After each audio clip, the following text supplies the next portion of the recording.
Hello friends, welcome to Naguvin Samayal. நம்ம இன்னைக்கு mixie, Peter, மைதா, அவன் எதுவுமே இல்லாம ரொம்ப ஈஸியா சிம்பிளா இட்லி தட்டிலே மார்பிள் கேக் வந்து செய்ய போறோம். அது எப்படி செய்யுதுன்னு இப்ப பார்க்கலாம். செய்யிறதுக்கு இந்த மாதிரி ஒரு க்ளீனான ஒரு பவுல் எடுத்துக்கங்க.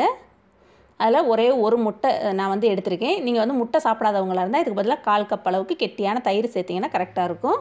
இந்த ஒரு முட்டையை வந்து அந்த பவுல்ல வந்து உடைச்சு ஊத்தியாச்சு. உடைச்சு ஊத்தியாச்சு. இப்போ 1/4 டீஸ்பூன் அளவுக்கு வெண்ணிலா எசன்ஸ் சேர்க்கிறேன். நான் வந்து இன்னைக்கு விஸ்க் வச்சு தான் செய்ய போறேன். இதே இது நீங்க மிக்ஸில கூட பண்றதுனால பண்ணிக்கலாம். மிக்ஸில செஞ்ச வீடியோலாம் நம்ம சேனல்ல வந்து ஏற்கனவே நிறைய அப்லோட் பண்ணிருக்கு. தெரியாதவங்களுக்கு அதோட லிங்க் வந்து கீழ டிஸ்கிரிப்ஷன் பாக்ஸ்ல கொடுக்கிறேன். செக் பண்ணி பார்த்துக்கங்க. நான் வந்து இப்போ இந்த விஸ்க் வச்சிட்டு நல்லா அதை வந்து நுர வர்ற அளவுக்கு அடிச்சு எடுத்துக்கலாம். கொஞ்சம் நல்லா நுர வந்துருச்சு. இந்த நேரத்துல நம்ம வந்து 4ல இருந்து 4.5 டேபிள் ஸ்பூன் அளவுக்கு ஜீனி வந்து சேர்த்துக்கங்க. உங்களுக்கு வந்து அப்படி இனிப்பு சுவை வந்து அதிகமா வேணும்னாக்க 5 டேபிள் ஸ்பூன் கூட சேர்த்துக்கலாம். இது வந்து கரெக்ட்டா இருந்துச்சு. 4.5 டேபிள் ஸ்பூன் ஜீனி சேர்த்துட்டு நல்லா மிக்ஸ் பண்ணிக்கங்க. இது வந்து கலர் சேஞ்ச் ஆகி அப்படியே ஒரு மாதிரி லைட் கலரா நல்ல க்ரீமியா வரும். அதுவரையில நம்ம வந்து இது பண்ணிக்கணும். பாருங்க நல்லா லைட் கலரா வந்துருச்சு. 4 டீஸ்பூன் அளவுக்கு எண்ணெய் சேர்த்துக்கங்க. தேங்காய் எண்ணெய், நல்லெண்ணெய் தவிர எந்த எண்ணெய் வேணாலும் சேர்த்துக்கலாம். 4 டீஸ்பூன் எண்ணெய் சேர்த்தாச்சு.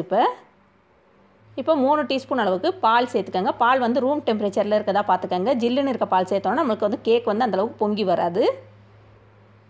இப்போ 3 டீஸ்பூன் அளவுக்கு பாலும் சேர்த்தாச்சு. ஒரு பிஞ்ச் அளவுக்கு உப்பு சேர்த்துக்கங்க. இது எல்லாத்தையும் சேர்த்துட்டு ரொம்ப ஓவர் மிக்ஸ் பண்ணாதீங்க. லேசாக கலக்கினா போதுமானது. இல்லைன்னா முட்டை பொங்கி வந்தது வந்து நம்மளுக்கு அமுங்கி போயிடும். ஒரு 4-5 கலக்கு கலக்கிக்கங்க, போதுமானது. இப்போ நான் வந்து ஒரு சல்லடை எடுத்துட்டு அதில் வந்து 8 டேபிள் ஸ்பூன் அளவுக்கு கோதுமை மாவு எடுக்கிறேன். நீங்கள் வந்து மைதா மாவு வேணாலும் யூஸ் பண்ணிக்கலாம். ஆனால் கோதுமை மாவில் செய்கிறது நல்லதுங்கிறதுனால நான் இப்போ 8 டேபிள் ஸ்பூன் அளவுக்கு சேர்த்தாச்சு. இப்போ வந்து அதில் 1/4 டீஸ்பூன் அளவுக்கு பேக்கிங் பவுடரும் 1/4 டீஸ்பூன் வந்து பேக்கிங் சோடாவும் சேர்க்குறேன். நான் இன்றைக்கி எடுத்துருக்கிறது 1/2 டீஸ்பூன் மெஷர்மெண்ட்டு. அதில் வந்து 1/4 டீஸ்பூன் சேர்க்குறேன். சேர்த்துட்டு நல்லா சளிச்சு விட்டுக்கோங்க. சளிச்சிட்டு மெதுவாக அப்படியே கிண்டுங்க. எல்லாம் ஒன்றா மிக்ஸ் ஆகுற மாதிரி கட்டி இல்லாமல் கிண்டிக்கணும்.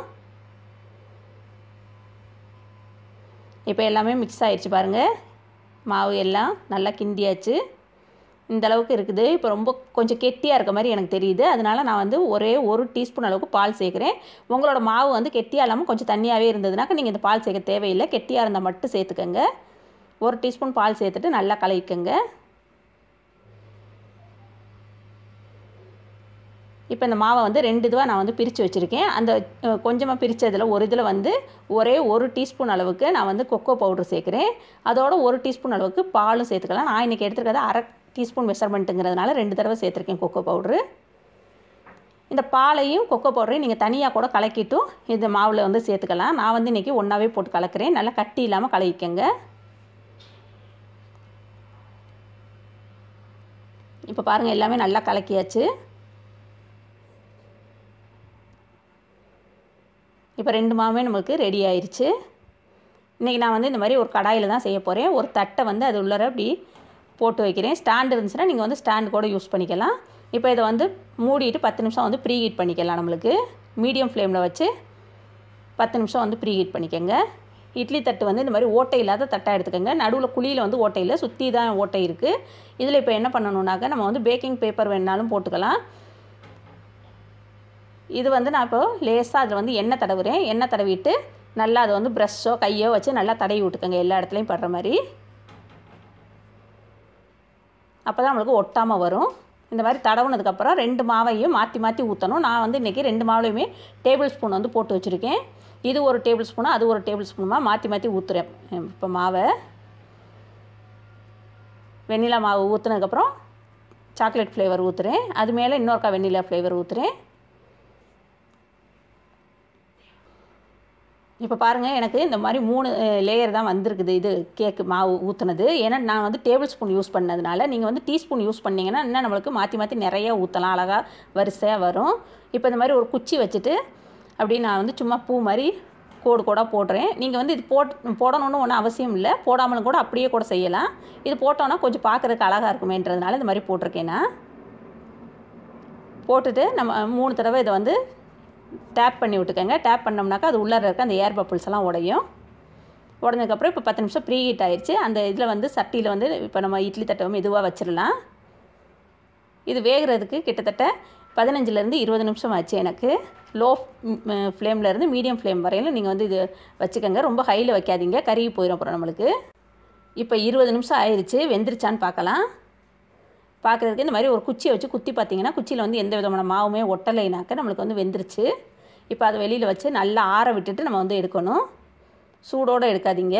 நான் வந்து கோதுமை மாவில் செஞ்சதுனால இந்த மாதிரி கலராக வந்திருக்குது. நீங்கள் வந்து மைதா மாவில் செஞ்சிங்கன்னா கொஞ்சம் நம்மளுக்கு வெள்ளை கலராக வரும். இப்போ இதை இந்த மாதிரி கத்தியோ இல்லை கரண்டி காம்போ ஏதாவது ஒன்று வச்சுட்டு அப்படியே ஓரத்தை மெதுவாக எடுத்து விட்டுட்டு எடுத்துடலாம். இப்போ வெளியில் எடுத்தாச்சு பாருங்கள். நல்லா சூப்பர் சாஃப்டாக நல்லா வந்திருக்குது. ரொம்ப ரொம்ப சூப்பராக இருந்துச்சு.